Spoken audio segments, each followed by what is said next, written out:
اکبر، یوم یکون الناس کالفراش المبثوث، اس دن انسان کا حال یہ ہوگا جیسے پھیلے ہوئے پتنگے، انسان کی حیثیت پتنگوں کی طرح ہوگی، وَتَكُونُ الْجِبَالُ كَالْعِهْنِ الْمَنْفُوشِ، اور اس دن پہاڑ اللہ اکبر بکھرے ہوئے اون کے دھاگوں کی طرح ہوں گے، دھنکی کی طرح ہوں گے۔ اللہ اکبر، ذرا غور فرمائیں، یہ جلسے کے ناظم کی مبالغہ آرائی نہیں ہے، یہ میرے اللہ کا کلام ہے۔ قرآن کہتا ہے، قرآن کہتا ہے القاریہ ما القاریہ، تو نے کیا جانا، دل کو دہلا دینے والی، اللہ اکبر، وہ گھڑی جو دلوں کو دہلا دے گی، میرے اور تمہارے دلوں کو نہیں، فرشتوں کے دلوں کو دہلا دے گی، میرے اور تمہارے دلوں کو نہیں، اخیار کے دلوں کو دہلا دے گی۔ اللہ اللہ، آج چوتھے آسمان پر سورج ہے، پیٹ کی طرف سے چمک رہا ہے، ہم سائے کی تلاش میں ہیں، لیکن میرے اللہ تیری عظمتوں پر قربان، یا رسول اللہ آپ کی رحمتوں پر قربان، اس دن کے لیے بھی سہارا بتا دیا۔ میرے آقا فرماتے ہیں وہ قیامت کا دن، کون سا قیامت کا دن، جس میں سورج چوتھے آسمان پر نہیں ہوگا، کیونکہ اس دن آسمان ہی نہیں ہوں گے، آسمان پھٹ چکے ہوں گے، آسمان پھٹ چکے ہوں گے، آسمان ریزہ ریزہ ہو چکے ہوں گے، زمین کا وجود ختم ہو چکا ہوگا، زمین شعلے اگل رہی ہے اور سورج آگ برسا رہا ہے۔ سورج اور انسان کے سر کے درمیان صرف ایک ہاتھ کا فاصلہ ہے، سوا نیزے کا فاصلہ ہے۔ تمہارے میرے رسول نے، سچے رسول نے فرمایا جس دن کوئی سایہ نہیں ہوگا، قیامت کے دن کوئی سایہ نہیں ہوگا، ایک سایہ ہوگا، اللہ کے عرش کا سایہ ہوگا، اللہ کے عرش کا سایہ۔ منڈپ کے سائے میں، شامیانے کے سائے میں انسان اپنی کوششوں سے پہنچے گا، لیکن عرش کے سائے میں کم و بیش 70 لوگ ہوں گے۔ احادیث کی کل تعداد ملائی جاتی ہے تو 70 کی تعداد بنتی ہے۔ 70 خوش نصیب ہے جن کو اللہ قیامت کے دن عرش کا سایہ عطا فرمائے گا، عرش کا سایہ۔ اور پھر یاد رکھنا، اللہ اکبر، یعنی قیامت کا سایہ کسی کی عمر کی وجہ سے نہیں ملے گا، کسی کے نسب کی وجہ سے نہیں ملے گا، کسی کی خوبصورتی کی وجہ سے نہیں ملے گا، کسی کی ڈگری کی وجہ سے نہیں ملے گا۔ اللہ کے عرش کا سایہ ایمان کے بعد عمل کی وجہ سے ملے گا۔ 70 اعمال ہیں، 70 اعمال، ان میں سے کچھ اعمال کر لو، اللہ تمہیں عرش کا سایہ عطا کرے گا۔ آج جتنی وقت میں گنجائش ہے، جتنا وقت میرے پاس ہے، اتنے وقت میں مختصر وقت میں جلدی جلدی وہ عمل پڑھتا ہوں جس کے کرنے والے کو عرش کا سایہ ملے گا۔ بہنوں کی بھی توجہ چاہتا ہوں، اور یاد رکھنا قیامت کا دن 50,000 سال کے برابر ہوگا، لیکن جس کو عرش کا سایہ مل جائے گا اس کے لیے پورا قیامت کا دن صرف ظہر کی 4 رکعت کے برابر ہوگا، اتنا مختصر ہو جائے گا۔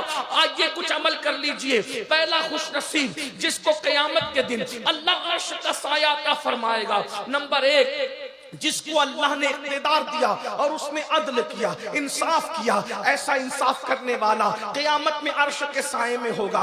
عادل حکمراں، عادل حکمراں کا مطلب کیا ہے؟ یہ نہیں کہ صرف بادشاہ، اس کی شرح میں محدثین نے لکھا ہے ہر انسان اپنے گھر کا حکمراں ہے، محلے کا بڑا محلے کا حکمراں ہے، گاؤں کا چودھری گاؤں کا حکمراں ہے، یعنی جس کو لوگ اپنا حکم اور بڑا مانتے ہیں، اگر اس نے انصاف کیا اللہ اس کو عرش کا سایہ عطا کرے گا۔ اب میں لمبی تو نہیں کرتا، یعنی باپ پر فرض ہے اولاد میں انصاف کرے، برابر برابر انصاف کرے۔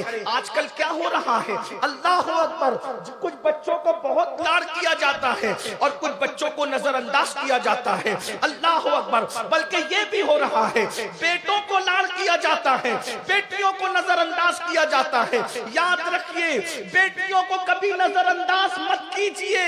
اللہ اللہ، آج آپ کہتے بیٹیاں بھاگ رہی ہے، میں آپ سے کہنا چاہتا ہوں بیٹیوں کے بھاگنے کی بہت ساری وجوہات میں سے ایک وجہ یہ بھی ہے، جیسے پیٹ کی پیاس ہے، جیسے نفس کی پیاس ہے، ویسے دل کی بھی پیاس ہے۔ پیٹ کو پیاس لگتی ہے، پانی چاہیے، پیٹ کو بھوک لگتی ہے، کھانا چاہیے، نفس کو پیاس اور بھوک لگتی ہے، کوئی ہم جنس چاہیے، اور اس کے بعد اللہ اکبر، یعنی ہم جنس سے مراد کوئی اپنے جیسا انسان چاہیے جس کو اللہ تبارک و تعالیٰ نے حلال کیا ہو۔ اور جب دل کو پیاس لگتی ہے تو پیار چاہیے، محبت چاہیے، انس چاہیے، الفت چاہیے۔ تو یاد رکھنا دلوں کی پیاس ہے پیاس، بیٹیوں کو نظر انداز پر اس ظالم معاشرے نے مجبور کیا ہے، جس سماج میں نہ ماں بیٹی کو پیار دے، نہ باپ بیٹی کو پیار دے، نہ بھائی بہن کو پیار دے، نہ شوہر بیوی کو پیار دے، تو جب دل کی پیاس لگتی ہے تو وہ پیار تلاش کرنے کے لیے باہر جھانکنے لگتی ہے، اور باہر ظالم لوگ، بلکہ ظالم انسان جو نفس کے پجاری ہے، جو فسق و فجور میں ڈوبے ہیں، جو گناہوں کے دلدل میں ڈوبے ہیں، وہ موبائل کا لالچ دیتے ہیں، گھومنے پھرنے کا لالچ دیتے ہیں، زیور کا لالچ دیتے ہیں، دولت کا لالچ دیتے ہیں، آزادی کا لالچ دیتے ہیں، اور پیار کے جھوٹے دعوے میں پھانس کر ہماری بچیوں کا سب کچھ لوٹ لیتے ہیں۔ اور بچیاں بہت سادہ دل ہوتی ہے۔ یاد رکھنا، آج سے 50 سال پہلے تک کوئی ریکارڈ نہیں ہے کہ کسی بھکاری کی بچی بھی بھاگی ہو۔ وجہ یہ ہے کہ باپ غریب ہوتا تھا مگر سنت مصطفیٰ سمجھ کر اپنی بیٹی کو پیار دیا کرتا تھا۔ جب تک ہم تکبیر، پیار نعرہ رسالت، مذہب اسلام، عظمت اسلام، جب تک ہم بیٹیوں کو پیار دیتے رہے، ہماری بیٹیاں کسی بادشاہ کا ہاتھ پکڑ کر کے نہیں بھاگی۔ جب سے ہم نے پیار دینا بند کر دیا ہے، جوتے سلنے والے کا بھی ہاتھ پکڑ کر بیٹیاں بھاگ رہی ہے، چپل سلنے والے کا ہاتھ پکڑ کر بھی بیٹیاں بھاگ رہی ہے۔ اے ظالم معاشرے کے لوگوں، صرف داڑھی رکھنا سنت نہیں ہے، صرف ٹوپی پہننا سنت نہیں ہے، صرف مسواک کرنا سنت نہیں ہے، عطر اور سرما لگانا سنت نہیں ہے۔ جب بیٹی آ رہی ہو اس کے لیے اٹھ کے کھڑے ہو جانا، یہ بھی مصطفیٰ کی سنت۔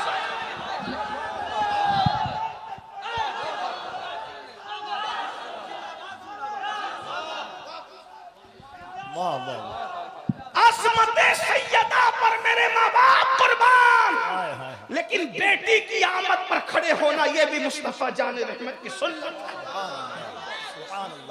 پیر کے ہاتھ چومے جائیں یہ اپنی جگہ ہے، لیکن بیٹی کا ماتھا چومنا مصطفیٰ جان رحمت کی سنت ہے۔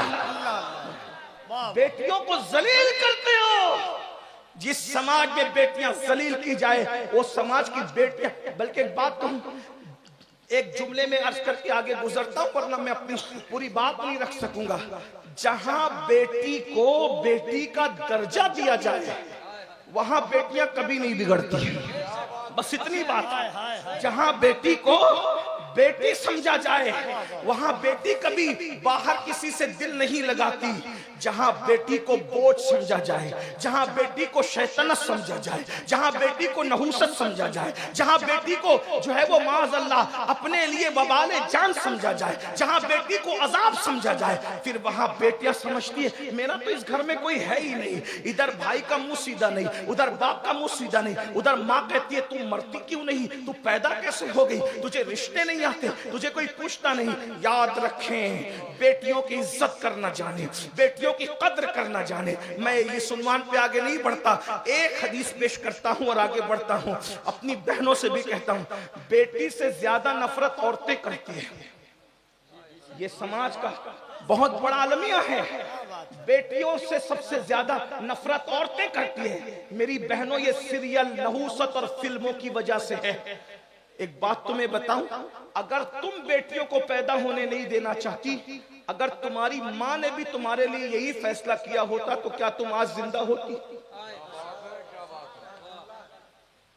بیٹیوں کو بوجھ مت سمجھو، بس اتنا سمجھ لو، حدیث پاک میں آتا ہے اللہ کے رسول علیہ السلام فرماتے ہیں جب بیٹی کسی کے گھر میں پیدا ہوتی ہے اس گھر میں فرشتوں کا نزول ہوتا ہے اور چاروں طرف سے فرشتے اس بیٹی کو گھیر کر کے کہتے ہیں اے کمزور جان سے پیدا ہونے والی کمزور جان، جب تک تو اس گھر میں رہے گی ہم تیرے ساتھ رحمت کے فرشتے اس گھر میں موجود رہیں گے۔ یعنی بیٹوں کی پیدائش کے بعد تمہیں کسی نہ کسی تعویذ کی ضرورت ہے رحمت کے فرشتوں کے لیے، لیکن بیٹی کی پیدائش ایسا تعویذ ہے کہ جب تک بیٹی گھر میں رہے گی رحمت کے فرشتے اس کے ساتھ رہیں۔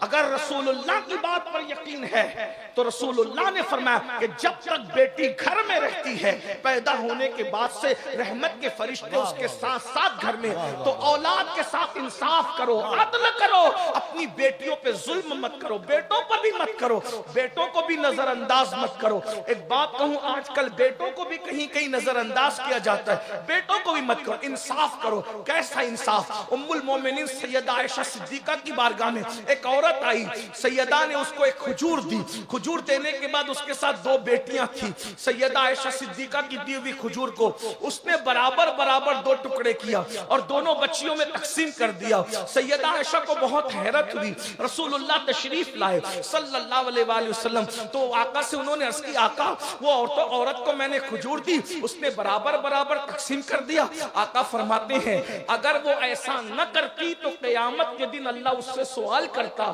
کہ اس نے دونوں بیٹیوں کو برابر کھجور کیوں نہ دی۔ اب توجہ کریں آپ، کبھی لوگ بڑی بیٹی کو زیادہ چاہتے تو بہت دیتے ہیں، چھوٹی کو نظر انداز کر دیتے ہیں، چھوٹی کو چاہتے تو بہت دیتے ہیں، بڑی کو نظر انداز۔ لینے دینے میں انصاف، بس ایک چیز میں چھوٹ ہے، ایک چیز میں دل پر تمہارا قبضہ نہیں ہے۔ کس اولاد کے لیے اللہ دل میں کتنا پیار پیدا کر دے یہ اللہ کے اختیار میں ہے، جو اپنے اختیار میں اس میں ہمیں عدل کرنا ہے۔ جیسا کمرہ ایک بیٹے کو ویسا دوسرے کو بھی، جیسا بیٹے کو ویسا بیٹی کو بھی، جب تک وہ گھر میں پلتی رہے۔ جیسا کھانا ایک کو ویسا کھانا دوسرے کو، جتنی مٹھائی اس کو اتنی مٹھائی، عدل کرو، اللہ عرش کا سایہ عطا فرمائے گا۔ سبحان اللہ۔ 50,000 سال کا دن تمہارے لیے صرف 4 رکعت ظہر کے برابر ہوگا۔ نمبر 2، ہر ایک چونکہ میرے آقا کی حدیث ہے اور میرے امام اس حدیث کے بارے میں کہتے ہیں یا رسول اللہ میں نثار تیرے کلام پر، ملی یوں تو کس کو زبان نہیں، وہ سخن ہے جس میں سخن نہ ہو، وہ بیان ہے جس کا بیان نہیں، فصحا عرب کے بڑے بڑے تیرے آگے یوں ہے دبے لچے، کوئی جانے منہ میں زبان نہیں بلکہ جسم میں جان نہیں۔ حضور کی ایک عبارتوں کو اگر ہم تشریح کرتے جائیں زندگی ختم ہو جائے گی، حضور کی بات ختم نہیں ہوگی۔ لیکن آج آپ سب کو طے کر کے اٹھنا ہے، ہم اولاد کے درمیان انصاف کریں گے، ہم اسی طرح بھائیوں کے درمیان، اگر بڑے بھائی ہیں بڑے بھائیوں کو چھوٹے بھائیوں کے درمیان انصاف کریں گے، بہنوں کے درمیان انصاف کریں گے، عدل کرو، انصاف کرو۔ اللہ اکبر۔ بلکہ بہت باتیں ذہن میں آتی ہے، لیکن یہاں پر دوسرا خوش نصیب جس کو قیامت کے دن عرش کا سایہ ملے گا، آقا ارشاد فرماتے ہیں وہ جوان جس نے اپنی جوانی کو گناہوں سے بچا کر کے گزار دیا، یعنی جس کی جوانی اللہ کی عبادت میں گزری ہو، گناہوں سے بچا کر کے گزری ہو، ایسے جوان کو اللہ قیامت کے دن عرش کا سایہ عطا کرے گا۔ میرے سامنے جتنے لوگ بیٹھے ہیں 90% نوجوان ہے، بڑا سنہری موقع ہے، بڑا خوبصورت موقع ہے، بڑا گولڈن چانس ہے، بس اتنا کرنا ہے اپنی جوانی کو گناہ سے بچاؤ، گناہ سے بچا کر کے گزارو۔ کبھی کبھی ہم لوگوں کی تقریر سن کر جوان مایوس ہوتے ہیں، کیا ہم معاذاللہ مسلمان ہیں تو ہمیں انجوائے کرنے کی اجازت نہیں، ہم انجوائے نہیں کر سکتے؟ یاد رکھنا وہ دقیانوسی خیال رکھتا ہے جو تمہیں انجوائے سے منع کرتا ہے، وہ دقیانوسی خیال رکھتا ہے جو تمہیں کمانے سے جمانے سے منع کرتا ہے۔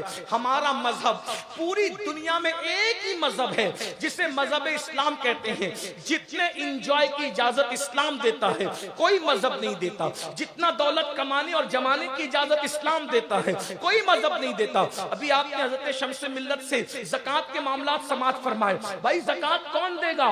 جو مالدار ہوگا وہی تو دے گا، بھکاری تھوڑی زکوٰۃ دے گا۔ اور آپ کو بتاؤں اسلام میں زیادہ تعداد غریبوں کی نہیں ہے، اسلام میں زیادہ تعداد شروع دن سے مالداروں کی ہے۔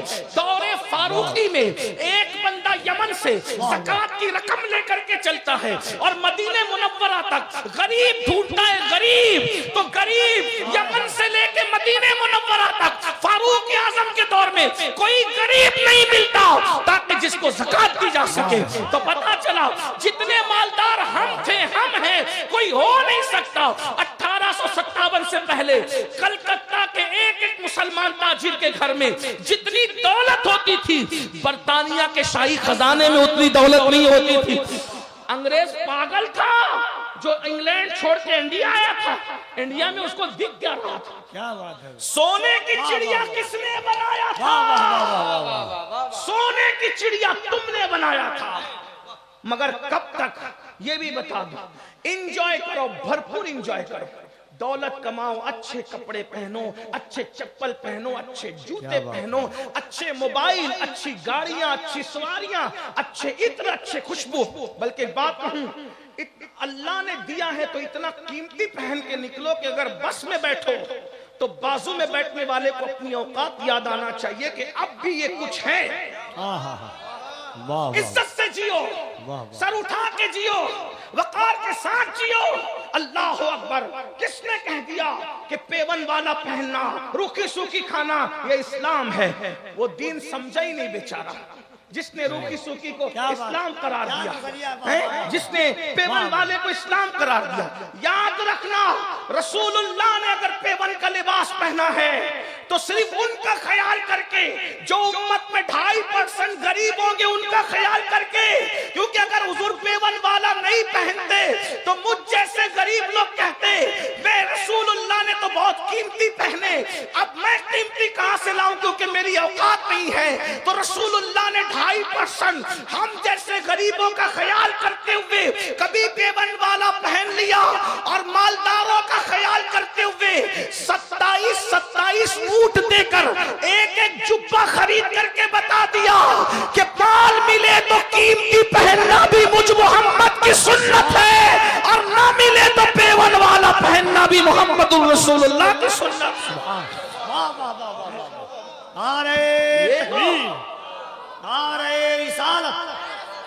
برا ہو تبلیغ کے جاہل مبلغوں کا جس نے تمہیں یہ بتایا کہ روکھی سوکھی اور پیون اسلام ہے.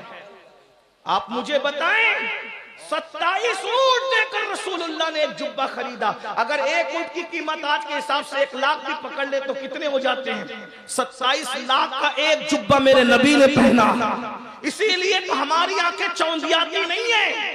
ایک شخص نے کہا وہ فلاں ملک کا وزیر اعظم روزانہ نیا پہن رہا ہے. میں نے کہا کسی اور کو دھوس دے، بیت المال کا چرا کے پہن رہا ہے تو ہمیں کیا متاثر کرے گا؟ ہمارے نبی نے خود کما کر 27 اونٹوں کا ایک جبہ پہن کر کے بتایا جس کا ہم کلمہ ہمارا مذہب مالدار. انجوائے کیجیے موبائل، لیکن یہ نہیں ہے تو استعمال کیجئے، نہیں ہے تو قناعت کیجئے. جتنی چادر اتنا پیر پھیلائیے، حرام میں مت پڑیے، جوئے سے مت کمائیے، لاٹری سے مت کمائیے. محنت کر کے مالدار بنو، اور اللہ کے خزانے میں کسی چیز کی کمی نہیں ہے. دن کو محنت کرو، رات کو اللہ سے ہاتھ پھیلا کر کے مانگو. چھپر پھاڑ کر نہ دیا تو پھر غلامی لکھنے کے لیے تیار. دن کو بازار میں محنت کرو، رات میں اللہ کی بارگاہ میں طلب کرو. انجوائے اپنا مذہب، اپنے مذہب سے بڑھ کر کہیں انجوائے نہیں. گھومنے پھرنے کی اجازت ہمارے مذہب میں، اچھا کھانے کی اجازت ہمارے. کچھ لوگ یہ کہتے ہیں حضور بہت کم کھاتے تھے. میں نے کہا بالکل یہ بھی سنت ہے، لیکن کبھی اتنا بھی کھایا اور ہمارے لیے سنت بنایا. لوگ آدھے دین کو کیوں پیش کرتے ہیں؟ پورا دین کی پوری حدیث میں نظر ہے. ایک دن بکری ذبح کی گئی، بکری ذبح کی گئی. حضور علیہ السلام کو دستانے، بہت دستانے سمجھتے ہیں، بکری کے آگے کا جو حصہ ہوتا ہے اس کو دستانے کہتے ہیں. حضور کو بہت پسند تھے. آگے کا حصہ، آگے کا جو ہوتا ہے وہ پیر کے اوپر کا حصہ، اس کو دستانے کہتے ہیں. حضور علیہ السلام نے نکال، ہانڈی میں سے دستانہ نکالا گیا. حضور کو بہت پسند تھا، کھا لیا. فرمایا دوسرا نکال، دوسرا بھی نکالا. فرمایا تیسرا نکال. نکالنے والے نے کہا یا رسول اللہ 2 ہی ہوتے، تیسرا نہیں ہوتا. مسکرا کے فرمایا میں نے کہا تھا جب تک میں کہتا جاتا ہانڈی سے نکلتا جاتا. بھائی 2 دستانے کتنے ہوتے ہیں؟ 2 دستانوں کا وزن کتنا ہوتا ہے؟ تو پتا چلا جب نہ ملے تو پیٹ پر پتھر باندھنا بھی سنت ہے، اور جب مل جائے تو پھر 2 دستانے کھا بھی سکتے ہیں. ہاں انجوائے کرو.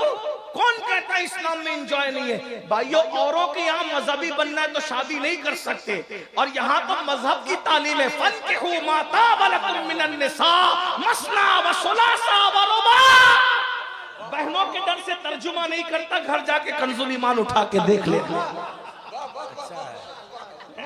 گھر کے نہیں. اس لیے کہ آپ کا خیال ہے تو ان کا بھی تو خیال ہے. ان کا زیادہ ہے کیونکہ آپ آرڈر دے کر آتے ہو کہ امین القادری آ رہا ہے سید پکا کے رکھنا. تم پکا کے رکھنے کا آرڈر دے کر کے آتے ہو, تم نہیں پکاتے, لیکن روٹیاں تو ان کے ہاتھ کی کھاتے ہیں. تو کچھ تو احسان کا بدلہ احسان ہو. اس لیے ترجمہ نہیں کروں گا. فَانْكِحُوا مَا طَابَ لَكُم مِّنَ النِّسَاءِ, مثنى, ایک سے شروع نہیں کیا, ایک پہ ختم کیا اسلام. توجہ فرمائیں, ایک پہ ختم کیا ہے. مثنى وثلاث ورباع فَإِنْ خِفْتُمْ أَلَّا تَعْدِلُوا فَوَاحِدَةً. جتنے رضی اللہ رحمت اللہ علیہ ہمارے ہیں ان میں سے 90% سب ایک سے زیادہ ہیں. 10% میں سب ایک والے ہیں. 90% سب ایک سے زیادہ ہیں. اور رضی اللہ بھی کہتے ہیں, رحمت اللہ علیہ بھی کہتے ہیں, اور جو دوسرے کی طرف قدم بڑھائے تو اس کا بائیکاٹ بھی کرتے ہیں. کتنے نادان ہیں ہم لوگ. یاد رکھو بھائی, جن کو رضی اللہ اور رحمت اللہ علیہ کہہ رہے ہیں, اگر وہ 90% ایک سے زیادہ ہے تو پتہ چلا کہ ایک سے زیادہ کرنا عیب نہیں ہے, رضی اللہ کہلانے والوں کی سنت ہے. بلکہ سی رضی اللہ نے علیہ السلام کہلانے والوں کی بھی سنت ہے. اس کا خیال کریں. میں کیا کہتا ہوں, انجوائے. اسلام جتنا کہتا ہے کوئی نہیں کہتا. اچھا کھاؤ, اچھا. اب بتاؤں آپ ہمارے نبی کو کیا کیا پسند تھا کھانے میں؟ شہد, حلوہ, زیتون, یہ حضور کی پسند. بکری کا گوشت, مرغ کا گوشت, چاول, سرید. سرید کس کو کہتے ہیں؟ جو گوشت کی, بکری کے گوشت کے سالن میں روٹی جو کی, اس کو ٹکڑے کر کے دانے سرید کہتے ہیں. سرید کھانوں کا سردار سید الطعام ہے. آپ سے پوچھنا چاہتا ہوں میرے بھائیوں, ذرا بتائیں تو کوئی ہے بھی ایسا جس کی پسند ایسی؟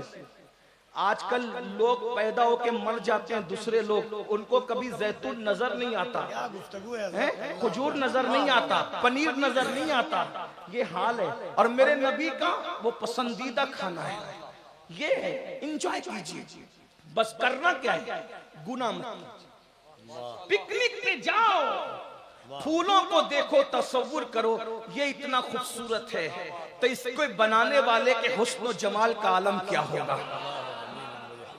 پکنک پہ جا کے لڑکیوں کو پاپ کی نظر سے مت دیکھو. پکنک پہ جا کے عورتوں کو حرام نظر سے مت دیکھو. تتلیوں کو دیکھو کہ یہ اتنی خوبصورت ہے. جب اللہ نے مخلوق حقیر کو اتنا خوبصورت بنایا تو جس کو اپنی قدرت کا شاہکار بنایا ہوگا اس محمد الرسول اللہ کو کتنا